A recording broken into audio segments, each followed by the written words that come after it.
Good morning. অষ্টম শ্রেণীর ছাত্রীদের অনলাইন ক্লাসে আমন্ত্রণ জানাচ্ছি। আমরা ইতিমধ্যে বিভিন্ন ভূমি রাজস্ব ব্যবস্থা, তোমাদের যে ফোর্থ টপিকস সেটা নিয়ে আলোচনা শুরু করেছি। ফার্স্ট টার্ম পরীক্ষায় তোমাদের আছে সেই ফোর্থ টপিকস, তোমাদের 4 অধ্যায়, এটা ঔপনিবেশিক অর্থনীতির চরিত্র, এটা নিয়ে শুরু করেছি। আমরা গতদিন ভূমি রাজস্ব ব্যবস্থাটা নিয়ে আলোচনা করেছি। ভূমি রাজস্ব ব্যবস্থাটা নিয়ে আলোচনা করতে গিয়ে দেখা গেছে যে বিভিন্ন ক্ষেত্রে ব্রিটিশরা নিজেদের বাণিজ্যিক স্বার্থে ভারতীয় ভূমিগুলিকে ব্যবহার করেছে, সেটা আমরা গতদিনই জেনেছি। আজকে ভারতীয় সমাজে ব্রিটিশ রাজস্ব নীতির প্রভাব, এটা আমরা নিয়ে আলোচনা করব। আবার বলছি, টপিকসটা দেখো, শোনো। ভারতীয় সমাজে ব্রিটিশ রাজস্ব নীতির প্রভাব সম্পর্কে আমরা আলোচনা করব। এখানে আলোচনা করতে বস্তুত দেখা গেছে 19 শতকের মাঝামাঝি নাগাদ কি হয়েছে না, উপমহাদেশের রাজস্ব বিষয়ে ব্রিটিশ ইস্ট ইন্ডিয়া কোম্পানি মূলত 3টি ধরনের ব্যবস্থা চালু করেছিল। একটি হলো চিরস্থায়ী বন্দোবস্ত। চিরস্থায়ী বন্দোবস্ত চালু হয়েছিল 1793 খ্রিস্টাব্দে। অপরদিকে 1820 খ্রিস্টাব্দে উত্তর পূর্ব ভারতে রায়তওয়ারি বন্দোবস্ত এবং রায়ত মানে চাষিদের সঙ্গে, এবং 1822-এ মহলওয়ারি বন্দোবস্ত চালু করেছিল। সেখানে মূলত গ্রামের জনসমষ্টির বা গ্রাম প্রধানদের সাথে এইটা, এবং 3টি ব্যবস্থার ক্ষেত্রেই আমরা দেখেছি অঞ্চল ভেদে আঞ্চলিকতা দেখা গিয়েছিল। তবে আদতে ব্রিটিশ ইস্ট ইন্ডিয়া কোম্পানি ভূমি শাসনের ক্ষেত্রে, ভূমি ব্যবস্থার ক্ষেত্রে হেরফের দেখা গেছে, এবং মূলত তাদের মূল উদ্দেশ্য বা লক্ষ্য ছিল যত বেশি সম্ভব রাজস্ব আদায় করা যায়, ফলে সব থেকে বেশি যারা চাপগ্রস্ত হয়েছিল, ক্ষতিগ্রস্ত হয়েছিল, সেটা হচ্ছে ভারতীয় কৃষক সমাজের উপর তাদের চাপ বেড়েছিল। সেই চাপ ক্রমে দুর্ভিক্ষ এবং দারিদ্রতা ভারতীয় কৃষকদের বুকে নেমে এসেছিল, এটাও বিশেষভাবে। বস্তুত রাজস্ব ব্যবস্থাটা ছিল অস্থায়ী ছিল, এবং সেখানে কৃষকরা বেশি সমস্যার সম্মুখীন হয়েছিল। তবুও রাজস্ব আদায়ের ক্ষেত্রে ঔপনিবেশিক প্রশাসনের রাজস্বের হার সংশোধনের ক্ষেত্রে নিজেদের হাতে রেখেছিল, এবং ব্রিটিশ ইস্ট ইন্ডিয়া কোম্পানি রাজস্বের যে সংশোধন সেটা নিজের হাতেই রেখেছিল। ফলে দেশীয় রাজারা, জমিদাররা ব্রিটিশ ঔপনিবেশিক শাসনের সম্পূর্ণ নিয়ন্ত্রণে ছিল। চিরস্থায়ী বন্দোবস্তের ফলে যে নতুন জমিদার শ্রেণী সৃষ্টি হয়েছিল, তাদের বন্দোবস্তের জমিগুলিতে কৃষকের অবস্থা বিশেষ ভালো হয়নি। তারা এক প্রকার ব্রিটিশ মহাজনদের শিকার, শিকারে পরিণত হয়েছিল, এবং জমি ও কৃষির উন্নতি তথা কৃষকের জীবনযাপনের উন্নয়নে জমিদাররা বিশেষ উদ্যোগ নিতেন না, বরং বাংলার গ্রাম ও সমাজে কৃষকদের নানাভাবে হেনস্থ করা হতো, এটাও বিশেষভাবে দিক ছিল। এবং আরেকটা হচ্ছে চিরস্থায়ী বন্দোবস্তর ফলে, ভূমি রাজস্ব ব্যবস্থার ফলে আমাদের যে প্রচলিত একটা গ্রামীণ ভারসাম্য বজায় ছিল, সেই গ্রামীণ ব্যবস্থাটা ভেঙে ফেলেছিল। আমরা কুটির শিল্প, আমাদের যেটা আদি শিল্প, সেটা নষ্ট হয়ে গিয়েছিল। বাংলার কৃষকদের দুরবস্থা, এ প্রসঙ্গে তোমাদের একটু জেনে রাখতে হবে। টুকরোগতাতে আছে কৃষক অক্ষয় কুমার দত্তের একটা আলোচনা, যে রক্ষক সেই ভক্ষক, এ প্রবাদ বুঝি বাংলার ভূস্বামীদিগের ব্যবহারের দৃষ্টিতে সূচিত হইয়া থাকিবে। ভূস্বামী সহাধিকার অধিষ্ঠান করিলে প্রজারা একদিনের নিমিত্ত নিশ্চিন্ত থাকিতে পারে না। কি জানি কখন কি উৎপাত ঘটে, উহা ভাবিয়া তাহারা সর্বদাই শঙ্কিত। তিনি কি কেবল নির্দিষ্ট রাজস্ব সংগ্রহ করিয়া পরিতৃপ্ত হন, তিনি ছলে বলে কৌশলে তাহাদিকে যথাসর্বস্ব কি করেন, হরণের একাগ্র চিত্তে প্রতিজ্ঞ থাকেন। তাহাদিকে দারিদ্র দশা শীর্ণ শরীর, ম্লান বদন, অতি মলিন চিরবসন কিছুতেই তাহার পাষাণময় হৃদয় আর্দ্র করিতে পারে না। এটা বিশেষভাবে বলছেন তিনি অক্ষয় কুমার দত্তের রচনাবলী থেকে। আমরা পল্লী গ্রামস্থ প্রজাদের দুরবস্থা থেকে তিনি এটা বলছেন যে করতে পারে না, কিছুতেই তাহার কঠোর নেত্রে বাড়িবিন্দু বিনির্গত করিতে সমর্থ হয় না।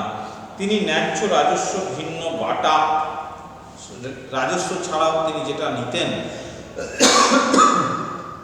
বাটা নিতেন, যথাকালে অনাদায়ী রাজস্বের নিয়মাতিরিক্ত বৃদ্ধি, বাটার বৃদ্ধি, বৃদ্ধির বৃদ্ধি, আগমনী পার্বণী হিসাবনা প্রভৃতি অশেষ প্রকার উপলক্ষে বিভিন্নভাবে বাংলার কৃষক সমাজে, বাংলার প্রজা সমাজের উপর কর আদায় করাই ছিল তাদের মূল লক্ষ্য। এই লক্ষ্যে ক্রমাগত প্রজা নিপীড়ন করিতে থাকেন। কারা করতে থাকেন? নায়েব আর গোমস্তা নিতান্ত নির্মায়িক হইয়া প্রজাদের উপর নানা প্রকার উপদ্রব করে। ভূস্বামী নিরূপিত ভাগ আহরণের পূর্বেই আপন আপন ভাগ গ্রহণ করে এবং সূচাগ্রবৎ সূক্ষ্ম ছল পাইলেই প্রজার ধন হরণ করিয়া থাকেন। তাহলে বুঝতেই পারা যাচ্ছে যে এইটা আমরা অক্ষয় কুমার দত্তের পল্লী গ্রামস্থ প্রজাদের দুরবস্থা বর্ণনা প্রসঙ্গে আমরা এখানে মূল দেখলাম যে শুধু যে রাজস্ব নিয়েই ভূস্বামী নায়ক গোমস্তারা শান্ত থাকতেন এটা নয়, তাছাড়াও তারা বিভিন্নভাবে প্রজাদের কাছ থেকে বিভিন্ন কটা রাজস্ব আদায় করতেন। এখানে উদাহরণ হিসাবে তোমাদের বলেছে যে মাত্রাতিরিক্ত কর, তারপর করের কর, তারপর এইরকম 14 পুরুষের কর, তারপর পার্বণী হিসাবনা, পার্বণী মানে উৎসব, পার্বণ উপলক্ষে উৎসব, হিসাবনা হিসাবের শেষে, বাৎসরিক হিসাবের শেষে, এই সমস্তগুলো তার উপলক্ষে প্রজা নিপীড়নের কৌশল হিসাবে গ্রহণ করিত। এবং শুধু তাই নয়, তারা এই যে কাজটা করতো তাদের কোনো মায়া দয়া বলে কিছু ছিল না, শুধু যেন তাদের আবির্ভাব ঘটেছে, তাদের উৎপত্তি ঘটেছে প্রজা শোষণ করার জন্য। এবং এর ফলে প্রজা পীড়ন সম্পর্কে ব্রিটিশরা কিন্তু কোনরূপ কর্ণপাত করেনি। তাদের মূল বিষয় ছিল রাজস্ব যতটা পাওয়া যায় সেটাই তাদের মূল লক্ষ্য। এবং যখন ভাগপত্র গ্রহণ করত, সেই নায়ক গোমস্তা আগে নিজেদের ভাগটা রেখে বাকি যে ব্রিটিশদের ভাগ সেটা তারা তুলে দিত। অর্থাৎ যতটা নিজেদের সংকলন করা যায় ততটাই তারা নিয়ে নিত। এটা আমরা জেনেছি। উদ্ধৃতাংশটি অক্ষয় কুমার দত্তের পল্লী গ্রামস্থ প্রজাদের দুরবস্থা বর্ণন প্রবন্ধের থেকে নেওয়া হয়েছে, মূল বানান অপরিবর্তিত আছে। এটি এখান থেকে আমরা জানতে পারি। তাহলে এই যে প্রবল উৎকণ্ঠা, মানুষের প্রজার উপর অত্যাচার নিপীড়ন, রায়তোয়ারি মহলওয়ারি বন্দোবস্তর অধীনে কৃষকদের অবস্থা খুব একটা আলাদা ছিল না, বরং জমিদারদের বদলে ঔপনিবেশিক প্রশাসনই সেখানে শোষকের মূল ভূমিকা নিয়েছিল। অন্যদিকে বিভিন্ন শিল্পগুলি ধ্বংসের মুখে পড়ে ক্রমশ তাদের জমি হারাচ্ছিল। জমির আয়ের উপর বেশি মানুষ নির্ভর করতে শুরু করে। তাহলে এই আয় যদি কোনো বছর বৃষ্টি না হয় তাহলে কর কিন্তু কমতো না। কৃষকদের অবস্থা অত্যন্ত সঙ্গীন হয়ে গিয়েছিল। ফলে জীবিকা হিসেবে কৃষিতে চাপ বাড়ছিল। পাশাপাশি জমিদার, মহাজন ও ব্যবসায়ীরা গ্রামগুলিতে নিজেদের ক্ষমতা কমাতে থাকে। তার ফলে গ্রামের গরিব কৃষককে ঔপনিবেশিক শাসক ও দেশীয় সুবিধাভোগী গোষ্ঠীগুলি চাপের মুখে পড়তে হয়েছিল। ঔপনিবেশিক রাজস্ব বন্দোবস্তের ফলে গ্রাম সমাজে আরেক রকম বদলও ঘটেছিল। তাহলে পুরাতন অনেক জমিদার তাদের জমিদারিত্ব হারিয়েছিল, কারণ ব্রিটিশদের সাথে তারা পেরে উঠছিল না। এই অবস্থা সৃষ্টি হয়েছিল, এটা আমরা বিশেষভাবে উল্লেখ করতে। অনেক নতুন নতুন ব্যবসায়ী, নতুন নতুন মহাজন, নতুন নতুন শহুরে পেশার মানুষ তারা গ্রামের জমিদারি কিনে সেখানে উৎপীড়নের বাজার সৃষ্টি করেছিল, যা মানুষ তথা কৃষক প্রজাদের দুরবস্থা বর্ণনা করা যায় না। তারা সে বিষয়ে কোনোভাবেই কর্ণপাত করেনি। গ্রামের উন্নয়নের জায়গায় গ্রাম শোষকে তারা পরিণত হয়েছিল। এবং এর ফলে নতুন নতুন জমিদার ও কৃষকদের সাথে তাদের সম্পর্ক বদলে গিয়েছিল। সম্পর্কটা আর সৌহার্দ্যপূর্ণ ছিল না, সেখানে অতীব একটা নিষ্ঠুর সম্পর্ক তৈরি হয়েছিল। তাছাড়া নতুন নতুন জমিদাররা অনেকেই তাদের জমিদারিতে বসবাস করতেন না, অনেকে জমিদারি চিনতেনই না, তারা বরঞ্চ লিজের মাধ্যমে নায়ক গোমস্তাদের জমি বিলি করতেন বা ছোটো ছোটো জমিদারদের, অর্থাৎ তারাও অতিরিক্ত রাজস্ব বাণিজ্য করার উদ্দেশ্যে জমিদারিত্ব কিন্তু লগ্নি করত। এটা ছিল ফলে কৃষকদের অবস্থার ভালো মন্দ উন্নতি অবনতি বিষয়ে কোনোরূপ তাদের কোনো কর্ণপাত ছিল না, কোনোরূপ তাদের হস্তক্ষেপে ছিল না, বরং তারা পরিণত হয়েছিল প্রজা শোষকে। প্রজা শোষকে এই দেবতার আবির্ভাব ঘটেছিল, তাদের মনোযোগ ছিল এইটাই। আরেকটি তোমাদের এখানে আছে তীব্র কথায় মহাজনী ব্যবস্থা। মহাজনী ব্যবস্থার মাধ্যমে আমরা যে দেখি তৎকালীন সময়ে বাংলার অবস্থা অত্যন্ত সঙ্গীন হয়ে গিয়েছিল। সেই মহাজনী অবস্থা ঔপনিবেশিক আমলে গ্রাম সমাজে মহাজনদের বিশেষ ভূমিকা দেখা যায়। বেশি হারে নগদ রাজস্বের দাবি মেটাতেই চাষি মহাজন থেকে চড়া সুদে টাকা ধার নিত। নানা ক্ষেত্রে কৃষকের অজ্ঞতা নিরক্ষতার সুযোগ নিয়ে মহাজনরা হিসাবের কারচুপি ও জালিয়াতি করে সুদ আদায় করে যেত। তাছাড়া কোম্পানি নানান আইনের ফলে ক্রমেই মহাজনরাই জমি দখল করে নিতে শুরু করে। আইন ব্যবসায়ের নানা অসঙ্গতিকে নিজেদের স্বার্থে কাজে লাগাতো মহাজনরা। ফলে মহাজনী ব্যবসা এবং মহাজনরা ক্রমে গ্রামের কৃষকরা আক্রমণ ও বিদ্রোহের লক্ষ্য হয়ে উঠেছিল। বিভিন্ন অঞ্চলে কৃষক বিদ্রোহ শান্ত দেখা গিয়েছিল। মহাজনী ব্যবস্থা, মহাজনদের উপর আক্রমণ, এটা বিশেষভাবে লক্ষ্য করা যায়। এটা আমরা একটা 4 নম্বরের সুন্দর প্রশ্ন লিখতে পারি। প্রশ্নটা লিখে নাও। এটা যে বিষয়টা টপিক্সটা আলোচনা করলাম সেটা হলো, লিখে নাও প্রশ্নটা, যে বাংলায় নতুন নতুন ভূমি রাজস্ব ব্যবস্থা প্রবর্তনের ফলে কৃষকদের কি দুরবস্থা হয়েছিল তা লেখো। লেখো, বাংলায় নতুন নতুন ভূমি রাজস্ব ব্যবস্থা প্রবর্তনের ফলে কৃষকদের কি দুরবস্থা হয়েছিল তা লেখো। এই প্রশ্নটা আমি আলোচনা করলাম এতক্ষণ ধরে। আমরা এবার নেক্সট টপিকসে যাব। নেক্সট টপিকস আছে সেটা হচ্ছে তোমাদের কি না, নেক্সট টপিকসে আছে কৃষির বাণিজ্যিক রূপায়ণ। কৃষির বাণিজ্যিক রূপায়ণ মানে কৃষিকে বাণিজ্যতে রূপান্তরিত করা।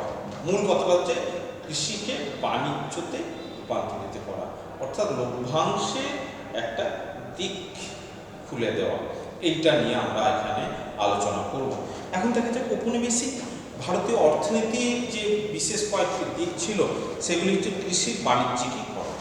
এটা হচ্ছে মূল কথা, কৃষির বাণিজ্যিকীকরণ, অর্থাৎ বাণিজ্যের কাজে বিভিন্ন কৃষিজাত ফসলকে কাজে লাগানো। যেমন আমরা বলতে পারি নীল, পাট চাষ, এগুলি তুলো প্রভৃতি চাষ করার জন্য কৃষকের উপর জোর দিয়েছিল ঔপনিবেশিক সরকার। বস্তুত রেলপথ বানানো, রপ্তানির হার বাড়ানো, কৃষিতে বাণিজ্যিকীকরণের প্রক্রিয়াকে একসঙ্গে এই যে ব্যবস্থাপনা, তাকে আমরা বলছি কি না অর্থনীতির আধুনিকীকরণ। এটা একটা 2 নম্বরের প্রশ্ন হয়ে থাকে, তোমরা লিখে নাও। অর্থনীতির আধুনিকীকরণ বলতে কি বোঝায়? তাহলে আবার বলছি না, ব্রিটিশ ইস্ট ইন্ডিয়া কোম্পানি প্রদত্ত কৃষি বাণিজ্যিক রূপান্তরের জন্য তারা বাণিজ্যকে বিভিন্ন কৃষকের ফসলকে কি করেছিল, লাভজাত ফসলে পরিণত করেছিল, মূলত বাণিজ্যের মাধ্যমে। যেমন আমরা বলতে পারি নীল, পাট, তুলো, কার্পাস, এগুলো ব্যবসাগুলোকে। এবং বস্তুত রেলপথ বানানো এবং তার সাথে রেলপথ বানানো এবং রপ্তানির হার বাড়ানোর উদ্দেশ্যে কৃষিতে বাণিজ্যিক প্রক্রিয়া শুরু হয়েছিল। সেই প্রক্রিয়াকরণ পদ্ধতিকে কি বলা হচ্ছে না অর্থনৈতিক আধুনিকীকরণ। এটা ব্রিটিশ ইস্ট ইন্ডিয়া কোম্পানি করেছিল, এটা আমরা জানতে পেরেছি। এখন প্রশ্ন হলো, আদৌ কি ঔপনিবেশিক আমলে শাসনে ভারতবর্ষের কৃষি ব্যবস্থার উন্নতি হয়েছিল? প্রসঙ্গত বলা চলে কৃষিজ উৎপাদন ব্যবস্থার উন্নতি ঘটাবার জন্য ঔপনিবেশিক সরকারের তরফে বিশেষ উদ্যোগ ছিল না। কয়েকটি ব্যতিক্রম অবশ্যই ছিল। ভারতের কয়েকটি অঞ্চলে সেচ ব্যবস্থা সুবিধার জন্য সেচ খাল ব্যবস্থা স্থাপন করা হয়েছিল। চিরস্থায়ী বন্দোবস্ত চালু ছিল না, সেখানে খাল খনন করা হয়েছিল। এবং আমরা দেখি উপনিবেশিক প্রশাসন সরকারি সেচ ব্যবস্থার চাহিদার তুলনায় সামান্যই ছিল। এটা একটা দিক, সামান্য ব্যবস্থাপনা ছিল এবং সেচ ব্যবস্থার সুবিধা পেতে তুলনীয় ধনী কৃষকরা, এই তুলনা করলে আমরা পাই ধনী কৃষকরা এই সেচ ব্যবস্থার সুবিধা পেত। বাস্তবে গরিব কৃষকদের সমস্যার কোনো সমাধান হয়নি সেচ ব্যবস্থার উন্নতির মাধ্যমে, এটা বিশেষভাবে। তাছাড়া জনসংখ্যা বৃদ্ধির হারের সঙ্গে সঙ্গে তাল মিলিয়ে খাদ্যশস্য উৎপাদন ব্যবস্থারও একটা সামঞ্জস্য বিধান ভারসাম্য করা হয়নি। উপনিবেশিক ভারতে দুর্ভিক্ষ ছিল বর্তমান ঘটনা। কৃষির বাণিজ্যিকীকরণের ফলে আরেকটা দিক বিশেষভাবে লক্ষণীয়, পারস্পরিক ভেদাভেদ তৈরি হয়েছিল। কৃষির আধুনিকীকরণের সঙ্গে মূলধন জোগাড় এটা একটা বিশেষ দিক ছিল এবং বাজারের চাহিদা মতো কৃষিজ ফসল উৎপাদনের বিষয়গুলি জড়িত ছিল। অথচ নানা কারণে এই বিষয়গুলিতে কৃষিজীবী সম্প্রদায়ের পক্ষে উদ্যোগ নেওয়া সম্ভব ছিল না। ফলে কৃষির উন্নতির যা হতো তাতেও কৃষকের সরাসরি বিশেষ লাভ হতো না। মূলধন বিনিয়োগকারীরা বেশিরভাগ মূলধন লাভ করত, এটাও বিশেষ দিক। পূর্ব ভারতে নীল চাষকে কেন্দ্র করে এই বিষয়ে আমরা স্পষ্ট বিভেদগুলি, বিদ্রোহগুলি সম্পর্কে জানতে পারি, বুঝতে পারি। এবং নীল চাষের ক্ষেত্রে আমরা জানি যে 1859 খ্রিস্টাব্দে দিগম্বর বিশ্বাস ও বিষ্ণুচরণ বিশ্বাসের নেতৃত্বে ভারতবর্ষের নদী অঞ্চলে যে নীল বিদ্রোহ সংঘটিত হয়েছিল তারই পরিণতি আমরা তার কোম্পানি এখানে বিনিয়োগ শুরু করেছিল। সেই বিদ্রোহের আগে আমরা বলেছি 1788 খ্রিস্টাব্দে বিনিয়োগ শুরু করেছিল। কোম্পানি 10 জন নীলকরকে চাষের জন্য অগ্রিম টাকা দিয়েছিল, যেটা আমরা বলছি দাদন প্রদান ব্যবস্থা। সেই নীলকররা বাংলায় নীল চাষে উদ্যোগ নেওয়া হয়। কারণ ইংল্যান্ডে কি হয়েছিল না, আমরা বস্ত্রশিল্পে বিপ্লব ঘটেছিল এবং সেই বস্ত্র বিপ্লব তাদের নীলের একটা চাহিদা ছিল। সেই নীল চাষ ভারতের ঔপনিবেশিক অর্থনীতির উপর ভারতের মাটিকে তারা ব্যবহার করতে চেয়েছিল এবং সেই জন্য ভারতবর্ষের নীল চাষের উদ্ভাবনও ঘটিয়েছিল। এবং 1829 খ্রিস্টাব্দে পর্যন্ত জমি কেনার বিষয়ে নীলকরদের কোনো অধিকার ছিল না। কারণ নীলকররা প্রথমে স্থানীয় কৃষকরা নীল চাষের জন্য রাজি করানোর চেষ্টা করে থাকে। অবশ্য তাদের কাজ না হলে তারা জোর করে অগ্রিম টাকা দিয়ে বা দাদন দিয়ে নীল চাষ করতে বাধ্য করত।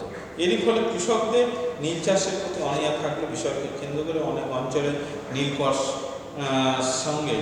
সাহেব ও কোম্পানির সঙ্গে সংঘর্ষের পথে যেতে শুরু করেছিল। নীল চাষ পুরোটাই ছিল ইংল্যান্ডের কাপড় কলের তৈরি, আমি একটু আগে বললাম, তাদের নিজেদের প্রয়োজনে ব্যবহার করা।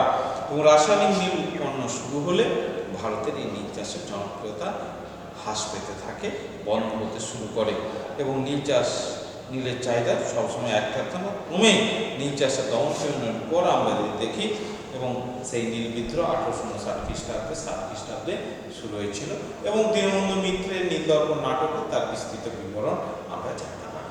তাহলে এখানেও আমরা একটা প্রশ্ন আমরা লিখতে পারি যে মূলত যে কি লিখব না, কৃষির বাণিজ্যিক রূপায়ণ সম্পর্কে লিখব।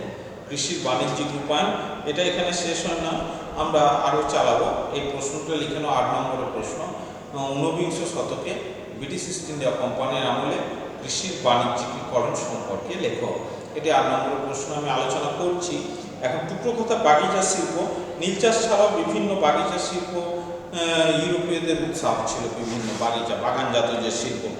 19বিংশ শতকের দ্বিতীয় ভাগে আসাম, বাংলা, দক্ষিণ ভারত, হিমাচল প্রদেশের পাহাড়ি অঞ্চলে চা বাগিচা শিল্পের বিকাশ ঘটেছিল। চা বাগিচার মালিকানা বিদেশিদের হাতে থাকায় সেই সব জমিগুলির জন্য ঔপনিবেশিক সরকার কর ছাড় দিয়েছিল। তাছাড়া অন্যান্য নানান সুযোগ সুবিধা পেত বাগিচা শিল্পগুলি। ক্রমে বিদেশি রপ্তানি ক্ষেত্রে চা একটি প্রধান দ্রব্য হয়ে ওঠে। দক্ষিণ ভারতে কফি বাগিচারও বিশেষ বিকাশ ঘটে। অবশ্য বাগিচা শিল্পের বিকাশের ক্ষেত্রে ভারতীয় জনগণের বিশেষ অর্থনৈতিক সুবিধা হয়নি, কারণ বিদেশি মালিকানাধীন ওই শিল্পগুলির যাবতীয় মুনাফা দেশের বাইরে চলে যেত আর বেতনের বেশিরভাগটাই পেত বিদেশি কর্মচারীরাই, এটা বিশেষভাবে উল্লেখযোগ্য। এবং শুধু তাই নয়, উৎপন্ন দ্রব্যগুলি বিশেষ বাজারের জন্য বিক্রি করে ব্রিটেনে অর্থ নিয়ে চলে যেত, এটাও বিশেষ দিক। সাধারণত বাণিজ্যিকীকরণে বিশেষ লাভবান ভারতীয় কৃষক বা ভারতীয় বণিক গোষ্ঠী হতে পারেনি। এটি বিশেষভাবে লাভবান হয়েছিল ব্রিটিশ ইস্ট ইন্ডিয়া কোম্পানি ও তার অনুগত কর্মচারীরা। ব্রিটিশ কোম্পানির কর্মচারীরা বাস্তবে কৃষির উন্নতির বেশিরভাগটা আর্থিকভাবে শক্তিশালী করেছিল ব্রিটিশ অর্থনীতিকে। বিরাট সংখ্যক কৃষকের পক্ষে কৃষির উন্নতির জন্য ভালো গবাদি পশু, উন্নত বীজ, সার, যন্ত্রপাতি এগুলি তৈরি করা সম্ভব ছিল না বা ব্যবহার করা সম্ভব ছিল না। চড়া হারে রাজস্বের হার ছিল, ফলে কৃষকের উপার্জন কমতে থাকে। বস্তুত কৃষকের লাভের বেশিরভাগটা ঔপনিবেশিক সরকার, জমিদার, মহাজনদের হাতে চলে গিয়েছিল এবং বরং কৃষিক্ষেত্রে কৃষক ক্রমেই শ্রমিক ও ভাগ চাষিতে পরিণত হয়েছিল। মধ্যপ্রদেশের রাজস্ব সংক্রান্ত একটি প্রশাসনিক প্রতিবেদন থেকে জানা যায়, অতিরিক্ত ঋণের ভারে কৃষকরা প্রায়শই দাসে পরিণত হয়েছিল। এটা আমরা কি বলছি না, মধ্যপ্রদেশের রাজস্ব সংক্রান্ত একটি প্রশাসনিক প্রতিবেদন থেকে এই কথাটা আমরা জানতে পারি। বাংলায় অনেক কৃষক জমি হারিয়ে ভাগ চাষি এবং বর্গাদারে পরিণত হয়েছিল। ভাগ চাষি তাদের নিজস্ব অপরের জমিতে চাষ করা। 1905 খ্রিস্টাব্দে ভারতে রেলপথ বসানোর জন্য 1905 বিংশ শতকের একেবারে প্রারম্ভে রেলপথ বসানোর জন্য 360 কোটি টাকা খরচ হল ব্রিটিশ কোম্পানি। অথচ কৃষির উন্নতিতে জলসেচের কাজে ব্যবহৃত হয়েছিল মাত্র 50 কোটি টাকারও কম। বুঝতেই পারছো, যদিও রেলপথ থেকে জলসেচের উন্নতি ভারতে বেশি লাভবান হতো মানুষ, কিন্তু ব্রিটিশ ইস্ট ইন্ডিয়া কোম্পানি সে বিষয়ে কোনোভাবেই কর্ণপাত করেনি এবং দেশীয় অনেক বুদ্ধিজীবী এই যুক্তিতে ইংরেজ সরকারের রেলপথ প্রকল্পকে সমালোচনা করেছিলেন। কৃষির বাণিজ্যিকরণ নেতিবাচক প্রভাব দেশের বিভিন্ন অঞ্চলে কৃষকরা বিদ্রোহী হয়ে উঠেছিল। 19বিংশ শতকের দ্বিতীয় ভাগে আমেরিকার গৃহযুদ্ধের প্রভাবে কার্পাস তুলোর চাহিদা বেড়ে গিয়েছিল। তার ফলে দাক্ষিণাত্যে কার্পাস তুলোর চাষ বেড়ে যায়। আমেরিকার গৃহযুদ্ধ থেমে যাওয়ার ফলে আমরা যদি লক্ষ্য করি, থেমে যাওয়ার ফলে কি হয়েছিল না, দাক্ষিণাত্যে 1870 খ্রিস্টাব্দে তুলোর দাম একদম কমে যায়। 1870 খ্রিস্টাব্দে একদম কমে যায় এবং তার উপর চড়া হারে রাজস্বের চাপ বৃদ্ধি পায় কৃষকদের উপরে। এবং কৃষকের অবস্থা অত্যন্ত খারাপ হয়েছে। সেই সময় খরা অজন্মার ফলে কৃষকের অবস্থা অত্যন্ত দুর্গত হয়ে পড়েছিল। দুর্দশার শিকার হয়ে স্থানীয় সাহুকার মহাজনরা সেই সুযোগটা নিয়েছিল। সাহুকারেরা চাষিদের ঋণ দেওয়ার বিনিময়ে উৎপন্ন ফসলের উপর নিয়ন্ত্রণ কায়েম করত। এর বিরুদ্ধে দাক্ষিণাত্যের তুলা চাষিরা বিদ্রোহী হয়ে ওঠে। এটা ইতিহাসে দাক্ষিণাত্যের বিদ্রোহ নামে পরিচিত বা দাক্ষিণাত্যের হাঙ্গামা নামে পরিচিত। এটি ঘটেছিল 1875 খ্রিস্টাব্দে। 1875 খ্রিস্টাব্দে এই হাঙ্গামা উৎপন্ন হয়েছিল। তাহলে এখান থেকে আমরা একটা প্রশ্ন লিখতে পারি যে দাক্ষিণাত্য হাঙ্গামার কারণগুলি লেখো, বা দাক্ষিণাত্য হাঙ্গামা বলতে কি বোঝায়, এটা একটা 4 নম্বরের প্রশ্ন।